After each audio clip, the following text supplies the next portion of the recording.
Bonjour et bienvenue pour une nouvelle vidéo sur Libérez votre créativité de Julia Cameron. Donc je vous retrouve aujourd'hui pour faire le bilan de la semaine 7. Donc si vous avez loupé le début du programme et que ça vous intéresse, je vous mets les liens en dessous. Là je suis en 7e semaine. Donc c'est la reprise après les vacances. Donc c'était plutôt une bonne semaine, mais il faut se remettre dans le bain petit à petit. Donc mes pages du matin j'étais plutôt irrégulières, mais je les ai fait quand même certains jours. Donc j'espère faire mieux la semaine prochaine. Pour mon rendez-vous avec l'artiste, j'ai fait quelque chose d'un peu spécial, parce qu'en ce moment je suis en train de préparer le lancement de mon prochain livre. Et j'avais plein d'idées de ce que je fais habituellement. Et là pour mon rendez-vous avec l'artiste, je me dis mais si je faisais quelque chose qui est juste drôle et qui me fait plaisir. Et j'ai décidé de créer un journal écrit par mes personnages, genre le journal de l'école vu que les héros sont des adolescents. Donc leur journal qui raconte leurs précédentes aventures, qui donne aussi une idée sur leur personnalité, de les voir déjà un peu interagir entre eux, connaître les différents personnages. Donc j'ai décidé de me faire un petit journal avec des petites histoires qui sont rigolotes et qui donnent une idée. Donc pour un lancement, je trouve que il faut essayer de trouver des choses qui soient amusantes aussi bien pour moi que pour mes lecteurs et qui apportent quelque chose. Donc là, sortir totalement du cadre du livre, ça m'a donné beaucoup d'inspiration. Créer un journal, c'est quelque chose que j'aime bien faire.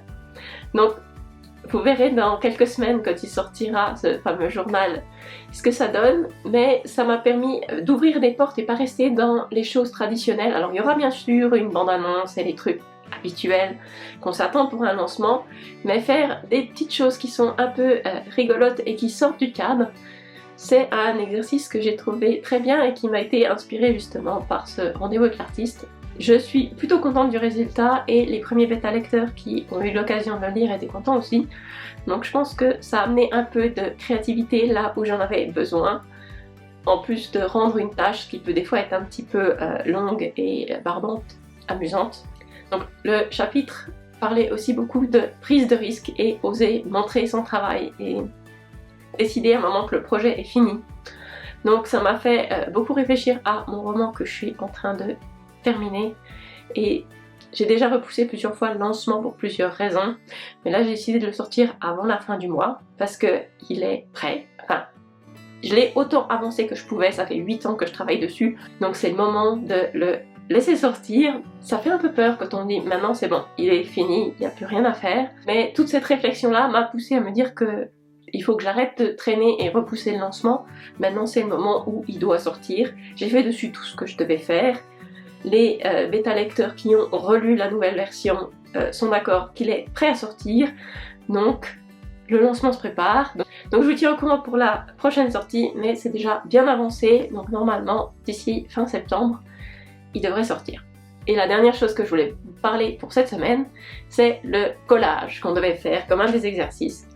Alors cette fois-ci j'ai trouvé une difficulté, c'est que on n'a plus beaucoup de magazines papier qui traînent à la maison. Les autres fois c'était beaucoup plus facile parce qu'on avait toujours plein de magazines qui traînaient. Alors que là j'ai dû chercher un petit peu pour trouver du matériel. Donc j'ai trouvé quand même de quoi faire un collage. Et ça c'est mon collage de cette fois-ci. Alors il est assez différent des précédents. Donc je trouve que c'est assez intéressant. C'est aussi bien un reflet de moi que des choses qui m'inspirent. Et j'ai trouvé plein de choses en fait qui reliaient à mon roman parce que je suis en plein dedans actuellement.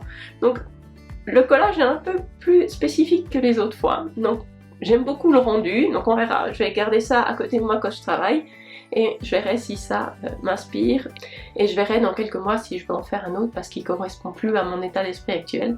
Donc après cette semaine 7, j'ai commencé à lire le chapitre 8. Donc le chapitre 8 s'appelle « Retrouver un sentiment de force ».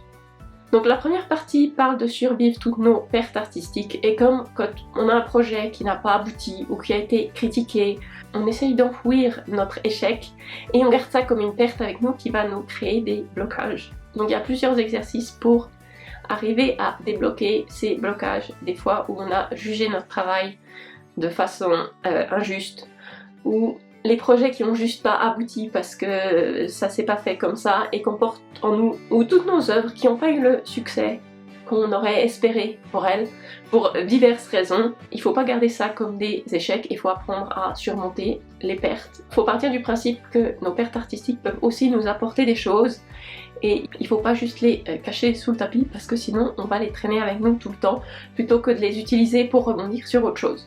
Donc un conseil quand on a comme ça quelque chose qui n'a pas fonctionné comme on voulait, plutôt que de s'auto-apitoyer, se demander pourquoi moi, pourquoi ça passe jamais comme je veux, se demander quoi faire maintenant et se concentrer sur l'action et se servir en fait de ces échecs pour rebondir sur autre chose et s'en servir pour faire autre chose, mais être concentré sur ce que l'on fait et pas aux trucs extérieurs dont on n'a aucun contrôle.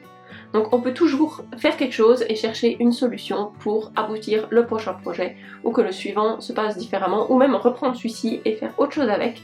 Donc il y a toujours plein de choses et elle nous conseille de se concentrer plutôt sur l'action.